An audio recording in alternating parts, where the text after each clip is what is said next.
Lord be with you. A reading from the Holy Gospel according to Luke.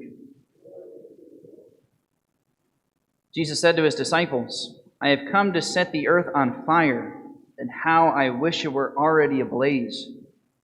There is a baptism with which I must be baptized, and how great is my anguish until it is accomplished. Do you think that I have come to establish peace on the earth? No, I tell you, but rather division. From now on, a household of 5 will be divided, 3 against 2, and 2 against 3. A father will be divided against his son, and a son against his father, a mother against her daughter, and a daughter against her mother, a mother-in-law against her daughter-in-law, and a daughter-in-law against her mother-in-law." The Gospel of the Lord. Today we celebrate the feast of St. John Paul, Pope St. John Paul II, a hero to many of us. Probably someday will be declared a doctor of the church for many of his teachings, especially with theology of the body. A couple of great things I'd recommend if you want to learn more about John Paul II. There's a couple of great books written about him. One is by a man named Jason Everett. It's called The 5 Loves of Pope John Paul the Great, which is a great book. It's kind of a simple book. Another book, if you want to get a little bit more details, book that I read on John Paul II, which was just phenomenal. It was called A Pope and a President. And it was about how John Paul II and President Ronald Reagan, how much they joined forces to defeat communism back during the Cold War. Really inspiring read if you ever want to learn more about them. So I'd recommend those things. I thought today, in the Feast of St. John Paul II, I know that many of us are familiar with him, and a lot of us love him, and we should. He's a great saint of the church. I thought it would be important to talk about him with regard to our current church situation.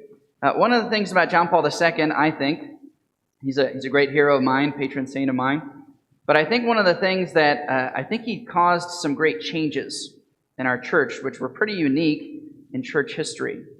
First of all, John Paul II was obviously an extremely holy man, a very saintly person, and he was also a huge intellect. Right? He was a very intelligent man. If you read church history, it's actually not all that common to have popes that are that way. In many instances in church history, popes were actually not very saintly men. A great resource you can look into this is Bishop Robert Barron in his book, Letter to a Suffering Church. He has a whole chapter about some of the corruption of the papacy in church history. Popes who were adulterers, popes who were murderers, and yes, even at times popes who were heretics. So it's helpful to have some of those things in perspective. We were really spoiled that we had such a saintly and intelligent pope for a quarter of a century. We were really spoiled in that regard. Another thing that was unique about John Paul II's papacy is that the whole world saw him. For most of church history, the Pope was just the person who lived in Rome. Right? You didn't have modern television, and you didn't have the internet. And so you really didn't know a whole lot of what was going on with the Pope. He was just the man who lived in Rome. And his main job as the Pope was to preserve church unity by defending church tradition. And so about once a century, you would have a major theological debate that would arise, and you would have to have some sort of church council to decide the argument. And the Pope was basically the deciding factor. But the Pope has never been somebody who you read about on a weekly basis, right? You're following on a regular basis. I think it's important for us to recognize that. John Paul II spoiled our church by being such a saintly man, and he also really transformed people's understanding of what the Pope is supposed to be, right?